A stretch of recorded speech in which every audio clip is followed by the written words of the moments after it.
यूँ तो हम जानते हैं कि ज़िंदगी एक रेस है और हमें इस रेस को पूरा करना है, जीतना है। तो आइए इसी के बारे में एक स्टोरी सुनते हैं। एक समय की बात है, एक छोटे से गांव में एक 10 साल का बच्चा अपने पिता के साथ रहा करता था। वो बच्चा बहुत ही एम्बिशियस था। उसके लिए ज़िंदगी में सक्सेस का मतलब सिर्फ जीतना था।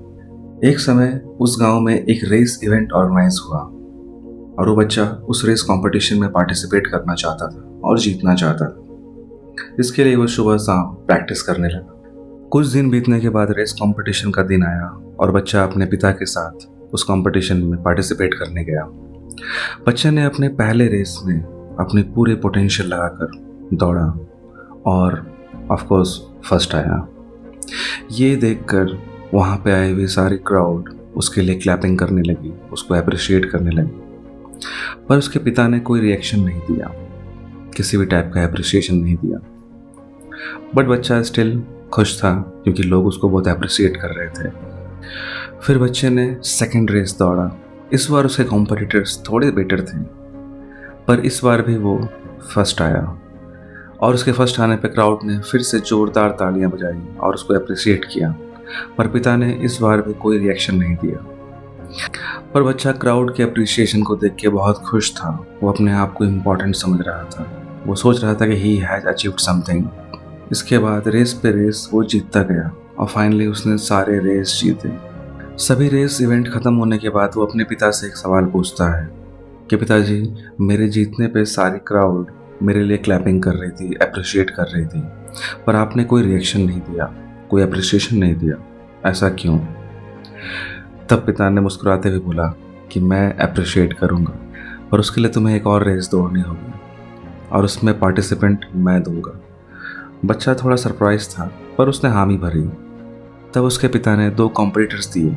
एक था एक बूढ़ी औरत और दूसरा था एक अंधा आदमी। ये देख के बच्चा बहुत सरप्राइज हुआ और बोला कि ये कैसी रेस है? पिता ने बोला, दौड़ना है तो दौड़ो। बच्चा बोला, ठीक है, लेट्स स्टार्ट। तीनों लोग लाइन पर लग गए और रेस स्टार्ट हुई। बच्चे ने फिर जी जान लगा के दौड़ा और फर्स्ट आया। पर इस बार क्राउड में से किसी ने तालियां नहीं बजाई, किसी ने अप्रिसिएशन नहीं दिया। ये देख के बच्चा बहुत सरप्राइज्ड हुआ। फिर अपने पिता से वो पूछता है कि ऐसा क्यों? पिता ने बोला, ठीक है, तुम एक बार फिर दौड़ो और इस बार अपने दोनों कॉम्पिटिटर्स को साथ लेके दौड़ो, साथ लेके फिनिश लाइन तक जाओ।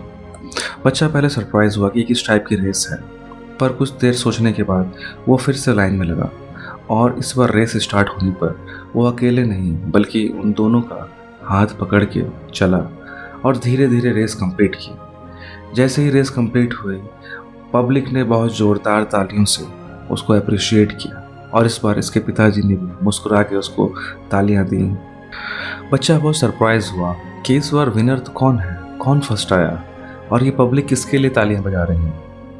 तब उसके पिता ने उसे समझाया कि बेटा, ये रेस तुम्हारा बेस्ट रेस था। इससे पहले जितने भी रेसें तुमने जीती उनसे कहीं ज़्यादा बड़ी जीत तुम्हें इस रेस में मिली। इस बार पब्लिक किसी जीत के लिए, किसी विनर के लिए नहीं, बल्कि तुम्हारे काइंड एक्ट के लिए वो तालियां बजा रही हैं। इस बार तुम्हारी जीत किसी को हरा के नहीं बल्कि दूसरों को जीत के तुम्हारी जीत हुई है। सो दोस्तों, इस ब्यूटीफुल स्टोरी से हमें क्या सीखने को मिलता है? हम रियल लाइफ में भी दौड़ ही रहे हैं, जीतना चाहते हैं, दूसरों को हरा के या जैसे भी। बट एक बात हमेशा याद रखना कि दौड़ना, जीतना अच्छी बात है, हमें ज़िंदगी में जीतना है, पर कभी कभी हमें थोड़ा रुक कर जो हमसे कमज़ोर हैं, जो हमसे पीछे छूट गए हैं, उनका हाथ पकड़ के भी चलना चाहिए। अगर हम अकेले ही दौड़ेंगे और अकेले ही जीत हासिल करेंगे तो एक समय ऐसा आएगा कि हम जीत तो जाएंगे, पर हमें अप्रिशिएट करने के लिए हमारे साथ कोई साथ में होगा नहीं। इसलिए दोस्तों, दौड़ो, जी जान से दौड़ो, लेकिन अपने साथियों को, अपने परिवार, सबको साथ लेके दौड़ो, ताकि जब जीत की मंजिल पर तुम पहुंचो तो वहाँ पे तुम्हारी जीत को सेलिब्रेट करने के लिए तुम्हारे साथी, तुम्हारा परिवार, तुम्हारे दोस्त तुम्हारे साथ रहें। ऐसा ना हो कि तुम जीत तो गए पर अप्रिशिएट करने के लिए, उसे सेलिब्रेट करने के लिए तुम्हारे साथ कोई भी नहीं। So thank you for listening this story. I hope आपको अच्छा लगा हो।